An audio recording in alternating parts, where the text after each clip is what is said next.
We have young kids, teenage kids, that are having heart attacks and strokes inside the schools for no apparent reason. It's definitely widespread and it is being used, and teachers and administrators that think it's not are just in the dark. It's medicine, so it won't hurt you, and that's what a lot of people, I think, fall for. The ultimate danger of something like this is death. He was just barely over the level, but just enough to die.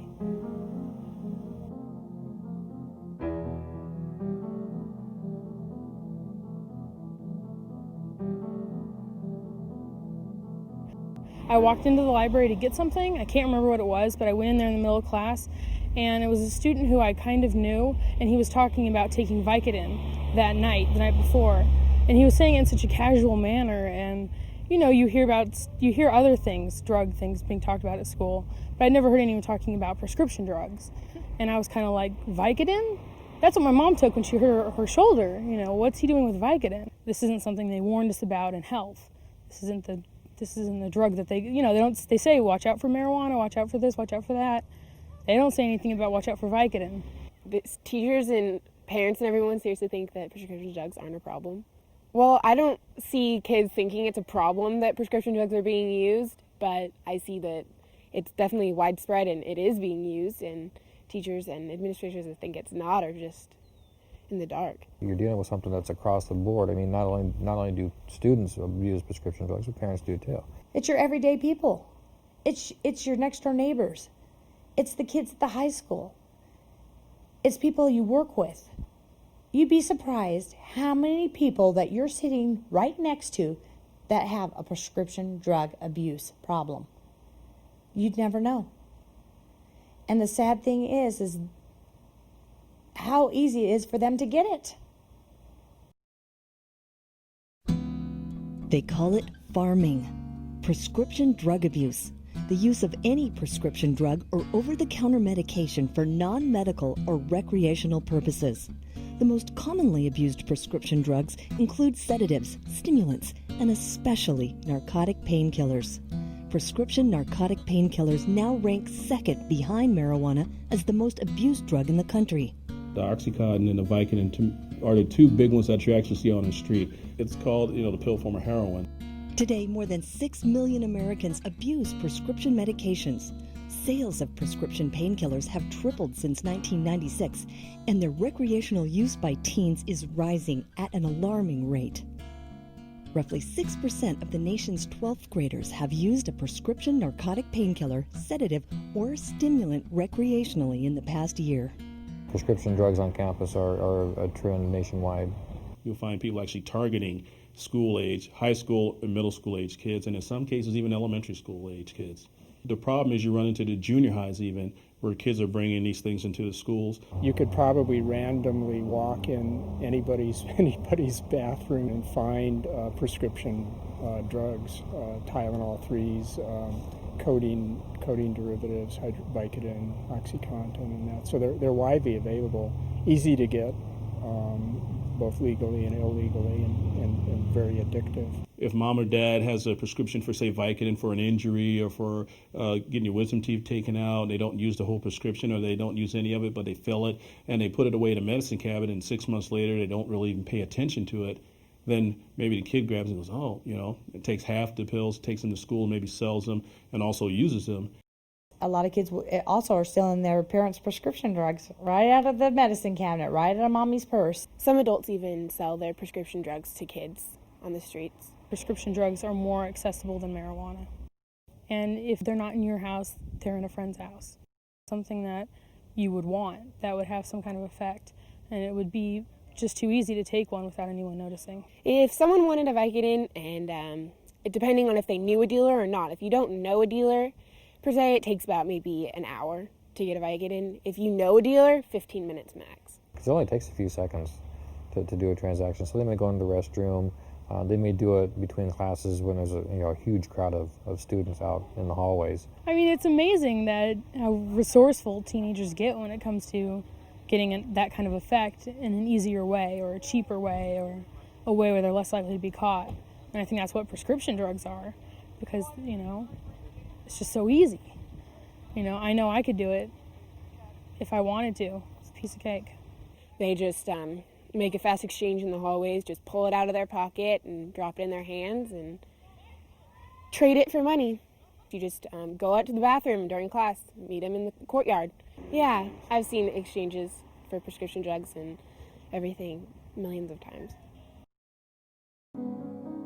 There's just one catch. How do you know the drug you want is the drug you're getting? You've got two different diazepam 5 milligram tablets. These are generic Valium. They're made by two different manufacturers, and as you can see, they are completely different in appearance. Each manufacturer can choose their own color, shape, size, markings. Unless you have access and know what all the different brands are going to look like, you don't necessarily know what you're getting. Prescription stimulants such as Ritalin and Adderall are used to treat ADHD, but they can be tempting to young people looking for a surge of energy to stay up all night. But because these stimulants are chemically similar to cocaine and amphetamines, they can be dangerous in large doses, causing heart problems, strokes, seizures, depression, and psychosis. Parents of children diagnosed with ADHD should monitor their child's medication to be sure it is not being sold to earn extra cash. People who maybe used to use powder cocaine to get a little bit of energy, to get a little bit more, now are taking another stimulant, say like Ritalin. We have young kids, teenage kids, that are having heart attacks and strokes inside the schools for no apparent reason. And what the real reason is for it is the fact that they are sometimes taking stimulants that they shouldn't be taking. Many teens are experimenting with over-the-counter products containing dextromethorphan, such as Coricidin HBP and Robitussin cough syrup. Teens often place Coricidin tablets in large boxes of candy to hide them from their parents. Because they resemble Skittles candy, their use is referred to as skittling. NyQuil, Tylenol extra strength, things like that kids can take a lot of and get the same effect. Because these products can be purchased legally at a grocery store, many teens have a false sense of security of their safety. But over-the-counter medications are just as deadly as prescription drugs, especially when mixed with alcohol.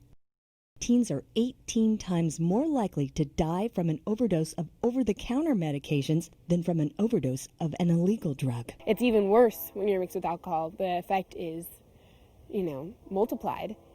You're walking around and you're slurring your words, you're not sitting up straight, you can't function. I was desperate.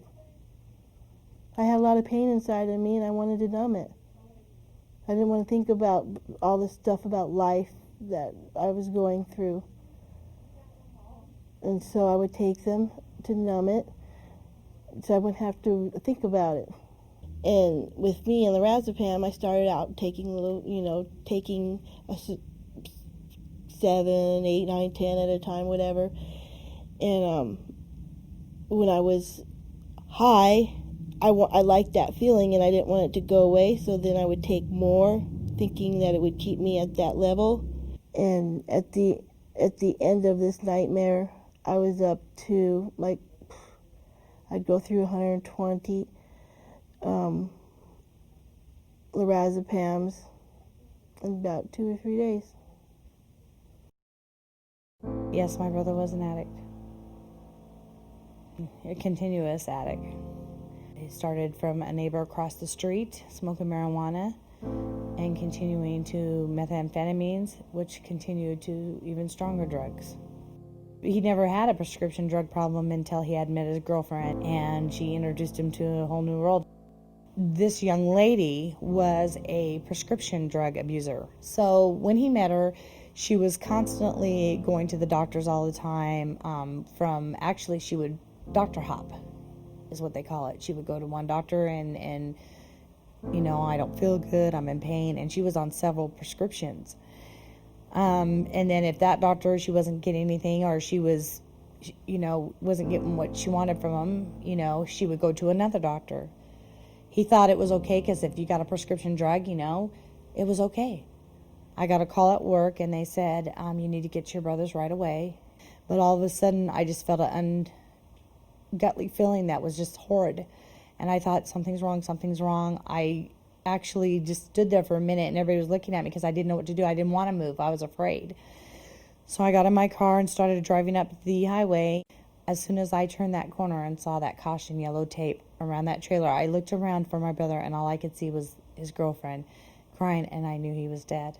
When I went into the trailer, I was so angry because she was yelling. I knew I shouldn't have gave him those pills. I knew I shouldn't have gave him so many, So when I got in the trailer, my brother was laying dead on the floor. And I consoled and I, sat there holding him. And all of a sudden I looked up and there was a basket about this big, stuffed full of prescription bottles. There was a toxicology report done, and it was not suicide or anything. It was just one too many.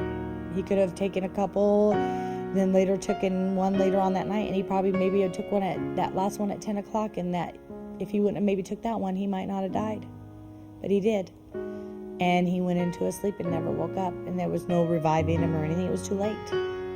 He was just barely over the level, but just enough to die. Because they are FDA approved and prescribed by a doctor, many people consider prescription painkillers safe. But drug treatment experts tell us they can be just as lethal as illegal drugs, such as heroin, cocaine, or methamphetamine. With some of the kids is they don't really think of the overdose potential or the addiction factor. You could easily be handed a prescription drug and you're told that it's okay because it's medicine. It's not marijuana, it's not any other kind of illegal drug, it's medicine, so it won't hurt you.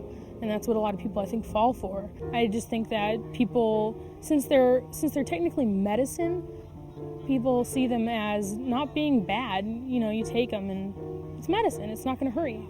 But they don't realize that the prescription drugs can be just as bad, if not worse in some cases, than the illicit drugs. I'm sure it crosses their mind that liver damage could be an issue, but to get high, I think it overpowers the fact that you might get liver damage way farther in your lifespan.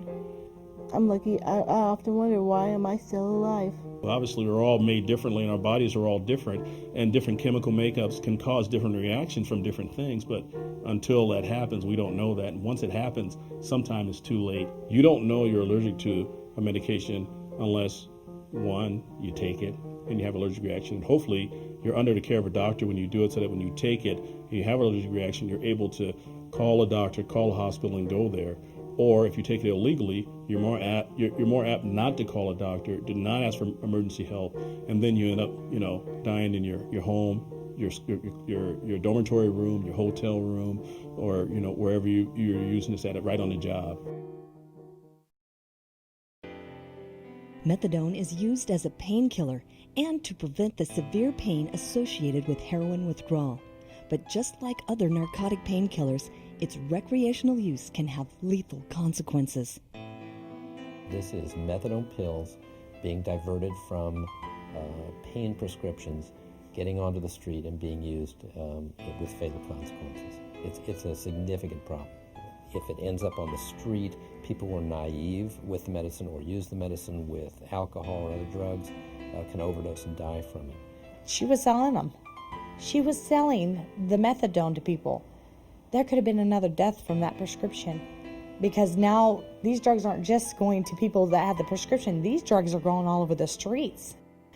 I found out she was selling methadone because some of the people that came to my brother's funeral, that were my brother's friends, that said she was just calling us, asking us if we wanted to buy some of that methadone on Friday.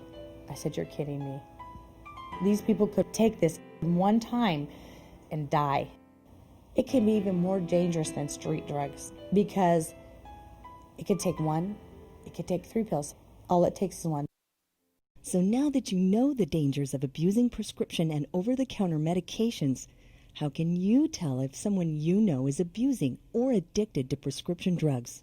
You can walk around the school high on these, painkillers and such things without anybody really knowing it. You can sit in the classroom and be totally high and no one will know, just because there's so many kids in the classroom that a teacher's not going to pay attention directly to you. And, not a lot of teachers know the warning signs for someone being high, and so they don't really question the fact that a child's high. They just think they're being kind of off today. You might think that your child has been drinking, but actually they took a pill, and it's going to have the same effect. You're not going to be able to tell the difference. Hey, if you see somebody, you're not, as you would call, ratting them out. What you're doing is you might be saving a friend's life. There are many signs to look for if you suspect someone you know is abusing prescription drugs. Physical signs include fatigue, sleeping all the time, repeated health complaints, repeated visits to multiple doctors, red glazed eyes, a lasting cough that doesn't go away even with treatment, change in appearance, no eye contact, rapid increase in heart rate, sweating, clammy skin, fidgety and unable to sit still, agitation, restlessness, constricted pupils, dilated pupils, and an unusual increase in activity. Emotional signs include change in personality, sudden mood swings, irritability, irresponsible behavior, low self-esteem, poor judgment, depression, general lack of interest in activities previously enjoyed, and paranoia. School signs include decreased interest, negative attitude, skipping class, discipline problems, and a drop in grades. Parent, if they suspect a child needs to kind of monitor any medication that they have, prescription-wise, they want to make know that medication isn't disappearing. Addiction treatment experts say that prescription drug abuse is one of the hardest addictions for them to treat. I've seen a marked shift from patients coming in addicted to heroin, and now the majority of our patients are addicted to prescribed medications. 10 to 15% of the population carries a genetic predisposition to becoming physically dependent on mood-altering substances. How do you know if you're biologically susceptible to addiction? You don't, at least not for sure. People who experiment with any drug of abuse, including prescription drugs and over-the-counter medications, are experimenting with their lives and their chances of becoming addicted. Drug abuse and chemical dependency keeps a teen's brain from maturing normally.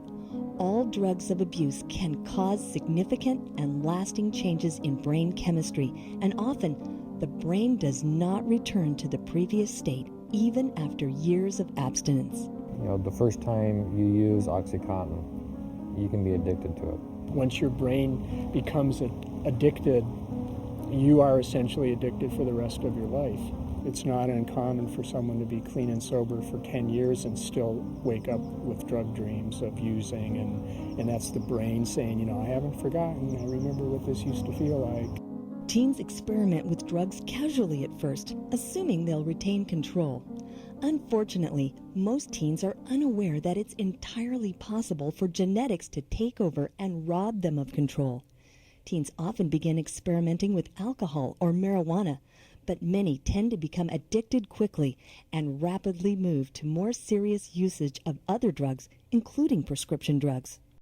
I don't think teenagers see the connection from doing it once to have fun and where it leads to, and how it is addictive, and they don't realize that doing it a few times at a party can lead to a lifelong problem. Although prescription drug abuse is not commonly associated with street violence, the death and destruction that surrounds the abuse of prescription drugs is often greater than that of illegal drugs. Prescription drugs was financially devastating. I'd be out there selling my stuff, my jewelry, TVs, just to get the stuff.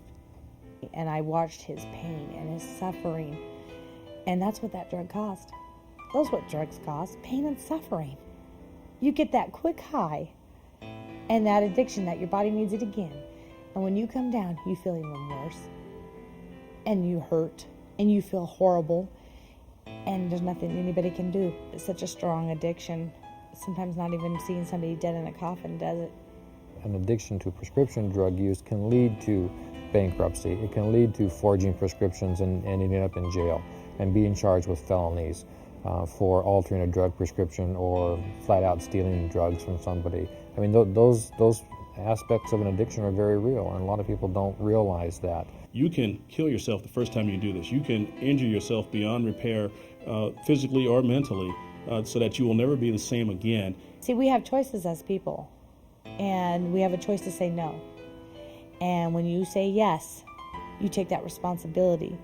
And once you don't understand, what people don't understand is once you say yes, I'll try that drug, that could be the first of a continuous lifetime of losing everything. I've seen people and talked to people who have lost their marriages, they've lost their children, they've lost their homes, they've lost their jobs, all because the first time they said, okay, I'm going to try it.